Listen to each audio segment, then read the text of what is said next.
अस्सलाम वालेकुम, मैं हूं अरशद मुगल और आप देख रहे हैं अरशद व्लॉग। नाज़रीन कराम, अदरक हर घर की ज़रूरत है। रेस्टोरेंट में आप जाते हैं, वहाँ भी आप जो भी खुराक खाते हैं उसमें इस्तेमाल होती है। तो ज़्यादातर जो अदरक है वो पाकिस्तान इंपोर्ट करता है मुख्तलिफ़ ममालिक में से, और इसके ऊपर काम भी हो रहा है। पाकिस्तान में कुछ इदारे भी काम कर रहे हैं इसकी काश्त पे, और कुछ फार्म हाउसेस भी काम कर रहे हैं। इसी तरह का एक फार्म हाउस है निश्तर फार्म इस्लामाबाद में, और यहाँ तकरीबन पिछले 4 साल से अदरक पे तहकीक हो रही है, R&D हो रही है। और कहाँ तक ये सिलसिला पहुँचा, इसके लिए हम एक कंटिन्यूसली एक सीरीज़ आपकी खिदमत में पेश करेंगे, जिसमें ज़मीन की तैयारी से ले के अदरक की जो काश्त है, वो जितना भी प्रोसेस है वो भी आपको दिखाएंगे, और इसकी हार्वेस्टिंग भी दिखाएंगे। इसका जो टाइम पीरियड है वो तकरीबन 9 महीने है, और इस दफ़ा क्या कुछ नया हम कर रहे हैं वो आपको हम दिखाएंगे, और उम्मीद है कि आपको हमारी ये काविश ज़रूर पसंद आएगी। पिछले साल का तजुर्बा भी अल्हम्दुलिल्लाह कामयाब रहा, और ये जो आपको अदरक दिखाई दे रही है ये हार्वेस्ट की गई है पिछला जो हमारा सीज़न गुजरा है उसकी। सबसे पहला जो काम किया जाता है वो हम इसकी करते हैं ग्रेडिंग। बेस्ट क्वालिटी की जो होती है उसको पहले हम साइड पे करते हैं, और उसके अलावा जो इस तरह की बच जाती है, ये अगर आप देखें इसको फंगस लगा हुआ है, ये देखें ये इस तरफ हमने ये किसी काम की नहीं है, इसका वेट भी नहीं है। ये इसके ऊपर ये देखें, ये बिल्कुल ख़राब है। तो इसको पहला काम ये करते हैं, हम सफाई करके साइड पे कर देते हैं। और ये ज़िंदा बीज है, ये जब भी हम इसको लगाएंगे तो ये स्प्राउट करेगा माशाल्लाह, इसमें से बेहतरीन पौधे निकलेंगे। फिर ये किया जाता है जी कि अब एक अदरक जो है वो इस तरह होती है, जैसे ये है देखें, इस तरह एक बड़े साइज़ की होती है, सम टाइम इस तरह भी होती है। तो हम उसको तरतीब के साथ उसके हिस्से बखरे करते हैं। ये देखें, इस तरह हम इसको मुख्तलिफ़ पीसीज में तोड़ के काट के हम इसको फिर ट्रीट करते हैं, ताकि इसमें मज़ीद कोई फंगस वगैरह वो ना लगे। तो ये थोड़ी देर के लिए हम इसको इधर बिछा देते हैं चंद दिनों के लिए, और इसके बाद फिर हम फर्दर इसके ऊपर काम करेंगे। एक बात जो कहना बहुत ज़रूरी है वो ये है कि ये इतना आसान काम नहीं है अदरक की फसल को काश्त करना, फिर अपनी मर्ज़ी के रिज़ल्ट लेना। ये जो निश्तर फार्म है पिछले 4 साल से स्टिल नाउ ये जो है वो एक्सपेरिमेंट कर रहे हैं, और पहले किस तरह था, फिर बाद में क्या हुआ, और अब किस तरह है वो तो बाद में आगे चल के आपको बताऊंगा। लेकिन ये उस तरह की फसल नहीं है कि आप कहें जी कि आप लगाएंगे और लाखों रुपया इन्वेस्ट करने के बाद करोड़ों रुपया आप कमा लेंगे। इस तरह का भी अभी कोई सीन नहीं है पाकिस्तान में। इदारे काम कर रहे हैं, कुछ फार्म हाउस काम कर रहे हैं, जिस तरह कि मैंने आपको पहले बताया। तो इस पे एकदम हम आपसे नहीं कहेंगे कि आप इसके ऊपर इन्वेस्टमेंट करें।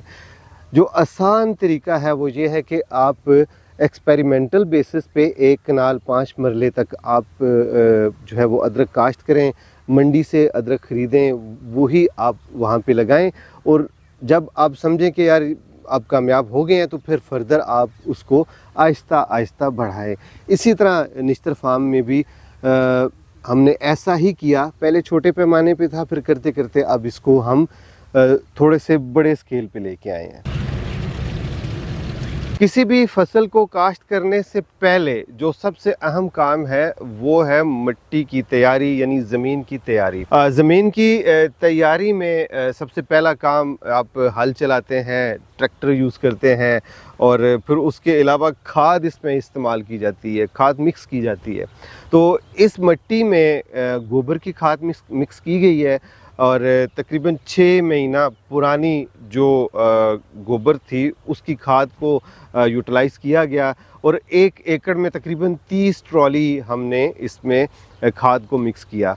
और अभी इंशाअल्लाह ताला अनकरीब ही हम इसमें जिंजर काश्त करेंगे। तो तकरीबन 2 महीने तक हम इसको ऐसे ही छोड़ देते हैं, और बारिशों से पहले पहले इस ज़मीन को तैयार कर लिया जाता है। ज़मीन की तैयारी के बाद अगला मरहला आता है इंफ्रास्ट्रक्चर की तैयारी का, और इंफ्रास्ट्रक्चर जब हम तैयार करते हैं तो उसमें आपको ये दिखाई दे रहे हैं पाइप, ये एक टनल है और इस टनल में 3 बेड्स बनाए जाते हैं और एक बेड का जो साइज़ है वो तकरीबन 2.5 फीट होता है और ये ज़मीन से थोड़ा सा ऊंचा होता है, तकरीबन 1 फीट आप इसको ऊंचा रखते हैं। और ये जो आपको पाइप दिखाई दे रहे हैं, ये इस तरह का जो आप बनाते हैं जब इंफ्रास्ट्रक्चर, तो वो कास्टली होता है। अभी तक तो जितना भी यहाँ पे काम किया गया उसमें इस तरह की टनल्स बनाई गई, लेकिन फ्यूचर में हमारा ये ख्याल है कि इस कास्ट को भी मिनिमाइज़ किया जाए। यानी जब आप इस तरह की का काम करते हैं तो कास्ट ज़्यादा होती है, प्रोडक्शन भी होती है ज़्यादा, लेकिन आपको प्रॉफिट उस तरह का नहीं होता। तो इस चीज़ को एड्रेस करने के लिए आगे जब हम काम करेंगे तो उसमें इन चीज़ों को मिनिमाइज़ करेंगे, इनको ख़त्म करेंगे ताकि प्रोडक्शन ज़्यादा हो और कास्ट कम आए। गर्मियों के मौसम में, मॉनसून के मौसम में आंधियाँ, तूफ़ान, इन चीज़ों का भी सामना करना पड़ता है। तो उसके लिए फिर ये है कि टनल ऐसी बनाई जाए कि मौसम का जो असर हो वो उसके ऊपर कम हो। उसके लिए फिर ये किया जाता है कि एक टनल ये है और एक साथ दूसरी टनल है और इन दोनों टनल्स को जोड़ने के लिए इनके बीच में जो है वो पाइप्स लगाए जाते हैं और ताकि ये दोनों टनल्स आपस में इंटीग्रेटेड हो जाएं और इसके ऊपर जो है वो हवा का जो असर है, यानी तेज़ हवा, झक्कड़, आंधी, तूफ़ान आए तो नुकसान ना हो। टनल का इंफ्रास्ट्रक्चर तैयार होने के बाद अगला जो मरला आता है वो आता है शेड्स का। इस तरह का शेड बनाना पड़ता है। ये आपको कपड़ा दिखाई दे रहा है ग्रीन कलर का, इसको हम बिछा देते हैं इस इंफ्रास्ट्रक्चर के ऊपर, तो फिर ये टनल तैयार हो जाती है। ये जो ग्रीन कपड़ा है इसकी लाइफ थोड़ी सी कम है, लेकिन कोरे से ये बेहतर जो है ये बचाता है अदरक की फसल को। और दूसरा जो इसका जो डिसएडवांटेज है वो ये है कि इसमें वेंटिलेशन का जो मसला होता है उसको एड्रेस करने के लिए यहाँ से हम इसको उठा देते हैं। ये देखें, इस तरह एक इस तरफ धागा बंधा हुआ है और एक इस तरफ, तो इसको फिर ऐसे उठाने का मकसद ही ये है कि हवा जो है वो सर्कुलेट होती रहे। और चूँकि जिंजर की फसल के लिए एक ख़ास किस्म का टेम्परेचर बरकरार रखना पड़ता है। फिर उसके बाद जी दूसरी चीज़ आ जाती है ब्लैक नेट। ये आपको ब्लैक कलर का दिखाई दे रहा है।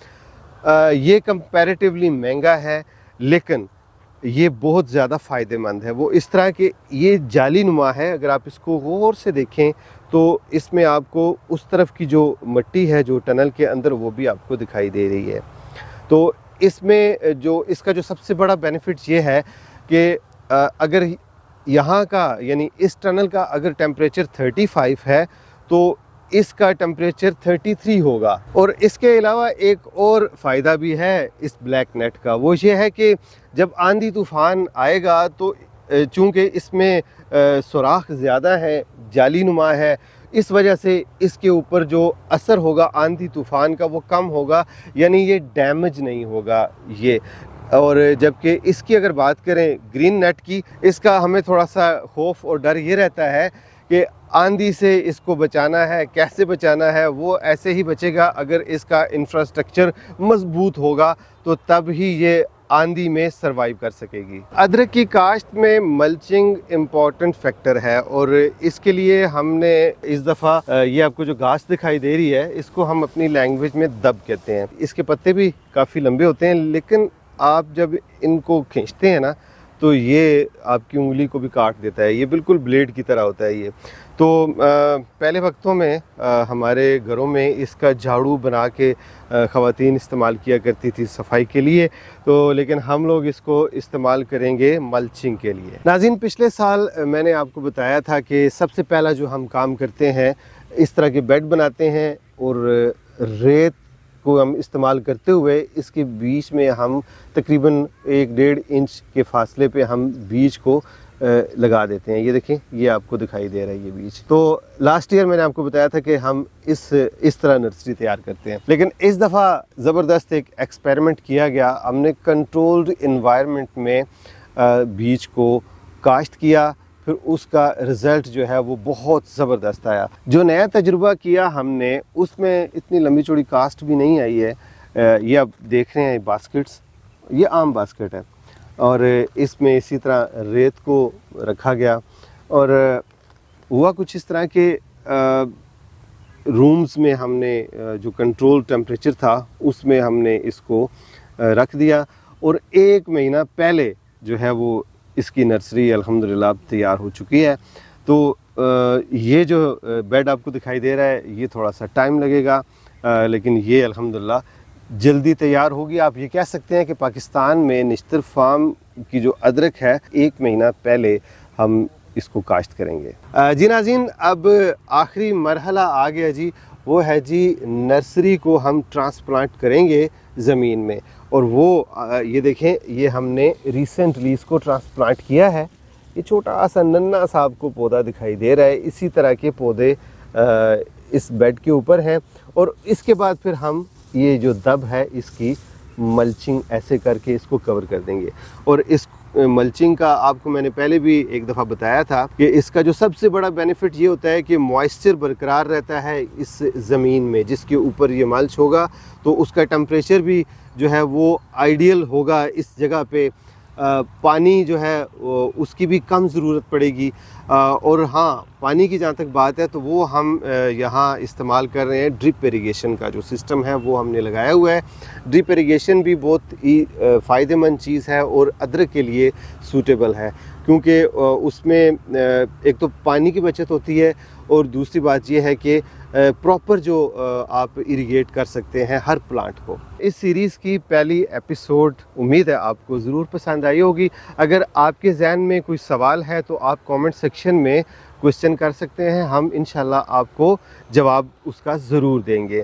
और नेक्स्ट एपिसोड में हम आपको बताएंगे अर्थिंग के बारे में और इसके अलावा इसको हम फर्दर जो अगले महीने आएंगे उसमें इसकी हमने हिफाजत कैसे करनी है इस फसल की और किस किस्म की जो है वो खादें इस्तेमाल करेंगे और इसकी न्यूट्रिशन का कैसे हम ख्याल रखेंगे, वो सब कुछ हम आपको नेक्स्ट एपिसोड में बताएंगे। उम्मीद है आपको आज का व्लॉग ज़रूर पसंद आया होगा और इंशाल्लाह जी जल्द ही आपसे मुलाकात होती है। तब तक के लिए अल्लाह हाफिज़।